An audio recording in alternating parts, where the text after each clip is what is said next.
we're back in Florida visiting my brother and his family. We came over to Silver Glen Springs, so we're checking that out today. We just got here. We're gonna do the Springs Boyles Trail, which is what we're on now. It's like a half a mile. Then I think we're also gonna do the Lake George Loop, which is only 2 miles. And then we're gonna hit the water. So we'll show you guys around. It's $7 a person during the week. And $10 a person on the weekend. So it's kind of expensive, but it's not bad. It's really pretty. Can't wait to jump in the water in a little bit.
So we're finishing up the Lake George Loop Trail, 2 miles. Totally worth the hike out here. Really pretty with all the Spanish moss. I would recommend tennis shoes out here. I'm fine in my little slides. Lindsay has about fallen about 10 times. Wearing her flip-flops, and Shane's got on some really thin flip-flops too. But definitely worth the hike out here.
Silver Glen Springs. It's gorgeous. The water's really clear. Really big swimming area, which is super nice. We should have totally brought some floats out here. Next time we will definitely do that. Everybody's out there on their boats. This way behind me on, it's like a little connector, I guess, canal. I'm not real sure what you call that, but to Lake George is what it connects to. And then the actual head spring is behind me this way. Come check it out.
So we're out here on Flagler Beach. It's like 78 degrees, a little bit of wind. It feels good in the sun.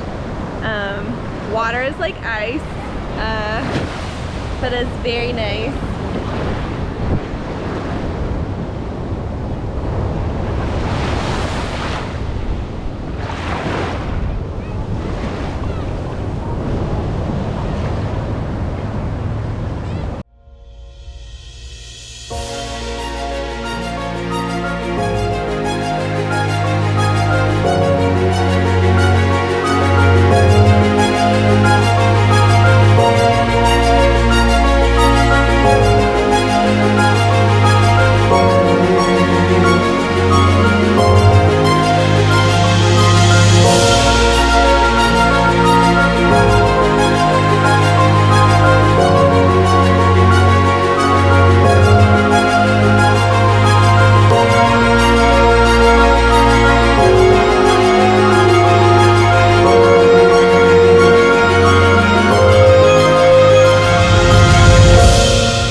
Watch it. There's food going down the throat. Yeah, that's cool. See it on the side right there. Oh my gosh, that's cool.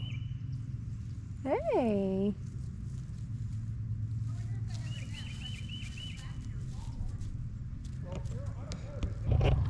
So we're out kayaking. We're in Volusia County now. We put in over near High Bridge. This is just like a little access point off the road. It's beautiful. We're gonna go check out some little canals back here.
So we just saw a couple manatees. Wasn't able to get them on video, at least not yet. But there's at least 3 of them out here. Hoping to see some more cool stuff.